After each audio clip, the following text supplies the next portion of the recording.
Hi, I'm Maria Cristina Flores, and I'll be explaining the global economy, market integration, and the factors that facilitate economic globalization.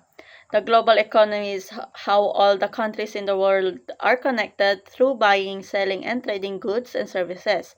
It includes businesses, workers, and governments from different countries working together. For example, if a company in the Philippines sells bananas to Japan and Japan sells cars to the United States, that is part of the global economy. Money, products, and services move between countries, helping businesses grow and people get what they need. When countries trade and work together, the global economy is strong, but if there are problems like wars, disasters, or price increases, the global economy can struggle, and that is global economy.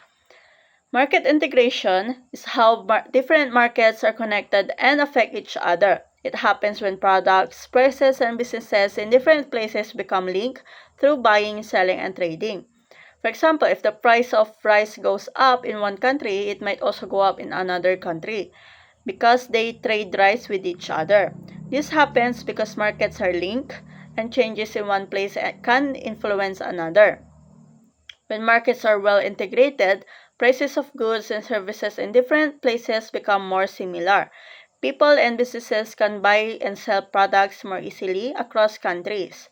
But if markets are not well connected, prices and products can be very different in each place, making trade harder.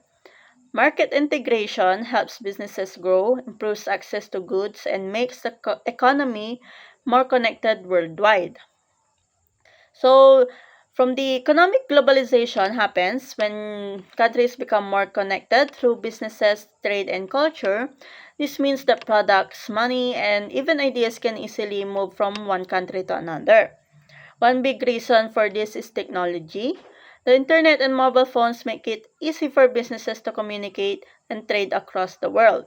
A person in one country can buy something online from another country in just a few clicks. Their trade also plays a huge role. Many countries make special agreements to remove barriers like high taxes, making it easier and cheaper to buy and sell goods internationally. Because of this, you can find products from different countries in your local stores. Transportation improves helps too. Ships, airplanes, and trucks can now move products faster and at lower cost. This allows companies to sell their products in different parts of the world, making economies more connected.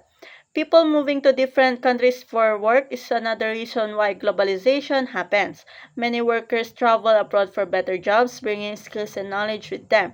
When they send money back home, it helps their country's economy.